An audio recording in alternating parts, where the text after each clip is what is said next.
Hello everyone, welcome back to the channel.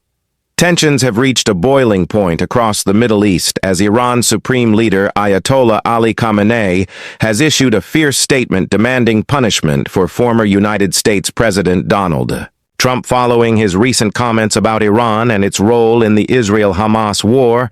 Khamenei delivered his speech in Tehran declaring that Trump's words were an insult to Iran's sovereignty and dignity, and that such remarks would not go unanswered. This latest confrontation adds fuel to an already volatile regional crisis, where words carry the weight of potential conflict and where every statement can shift the balance of power. In his speech, Khamenei accused Trump of spreading hatred and misinformation about Iran influence in the ongoing Israel-Hamas conflict. He stated that Iran has never been the aggressor, but has always stood with the oppressed people of Palestine.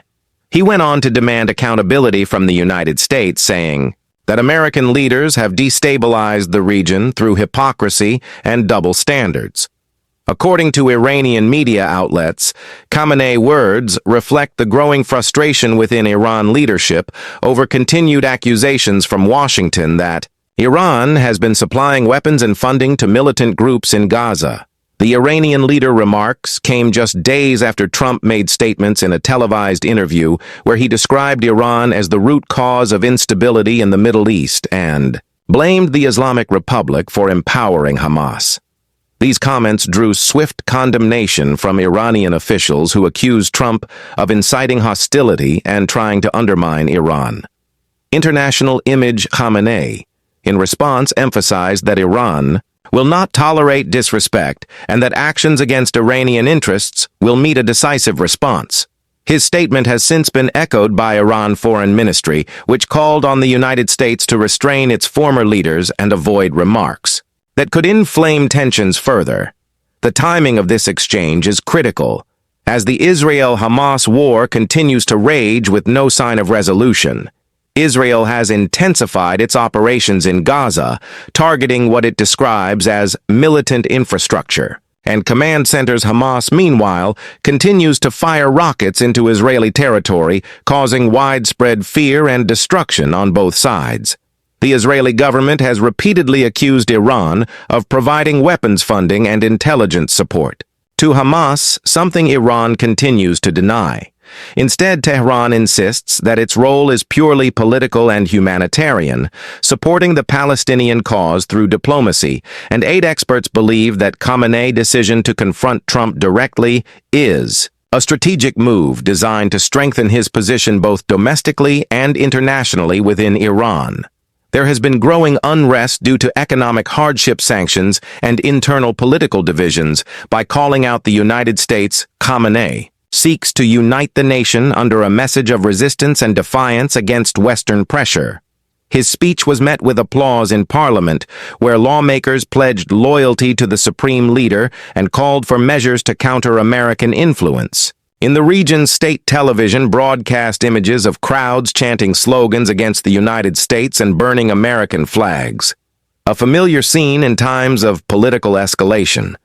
The United States government has not issued an official response to Khamenei's latest statement, but anonymous officials from the State Department have expressed concern that Iran rhetoric may signal preparation for a new wave of aggression.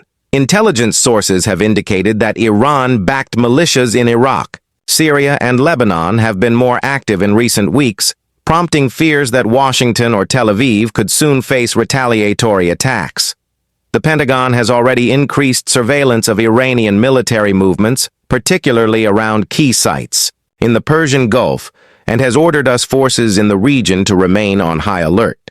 The Israel-Hamas conflict remains at the center of these tensions, as both Iran and the United States view it through vastly different lenses.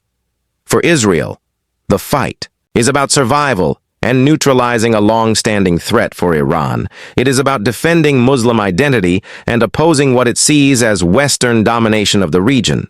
The two narratives have clashed repeatedly in international forums and have made diplomatic progress almost impossible. United Nations efforts to broker peace have so far failed, with both sides accusing each other of prolonging the violence and ignoring humanitarian concerns.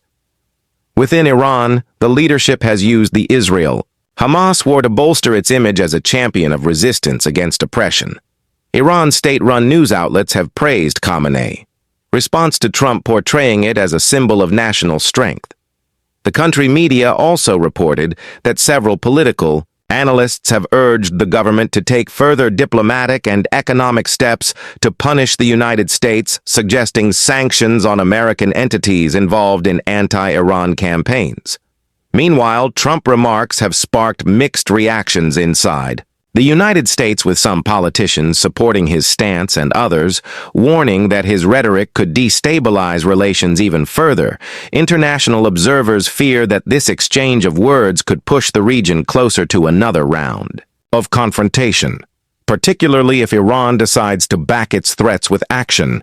The memory of past conflicts between Iranian proxies and American forces in the region remains fresh in the minds of many, and the slightest miscalculation could ignite. Broader war analysts have also pointed out that Iran may use cyber operations or indirect military pressure through allied groups to demonstrate power without engaging directly in open conflict. Such tactics have been observed in the past, where Iran used its influence in neighboring countries to achieve its strategic goals beyond politics. This confrontation reflects the ongoing global divide over the Israel-Hamas war. While Western nations largely back Israel calls for self-defense, many countries in the global South view Iran's support for Palestine as part of a broader struggle against what they describe as imperialism and double standards in global governance. The situation has therefore become not just a regional crisis, but a global one, influencing diplomatic alliances and shaping public opinion across continents. Meanwhile, in Gaza, the humanitarian situation continues to deteriorate. Thousands of civilians remain displaced, and shortages of food, water, and electricity have reached critical levels. Aid organizations warn that if the fighting continues at its current intensity, the region could face one of the worst humanitarian disasters. In recent years, Iran and Israel both use these conditions in their rhetoric, each blaming the other for the suffering. Khamenei claims that Israel atrocities are backed by the United States, while Israeli leaders argue that Iran's support for militant groups is the true cause of civilian suffering. As tensions build, pressure is also mounting on the Biden administration to manage the fallout from these renewed hostilities. Washington has attempted to walk a fine line, condemning Iran threats while avoiding direct provocation. However, with Trump's statements making headlines, the situation has become politically sensitive, for the current U.S. leadership officials are aware that Iran could exploit internal divisions in American politics to advance its narrative and influence future diplomatic negotiations. The coming weeks will be crucial as both Iran and the United States weigh their next moves. If either side escalates the situation through military or political action, the consequences could ripple across the Middle East and beyond. For now, the world watches closely as rhetoric between Washington and Tehran grows sharper, and as the Israel-Hamas conflict continues to serve as a deadly backdrop to global power struggles. Every word exchanged between leaders carries immense weight, shaping not only immediate reactions but the long-term trajectory of peace and war in a region that has seen too much of both.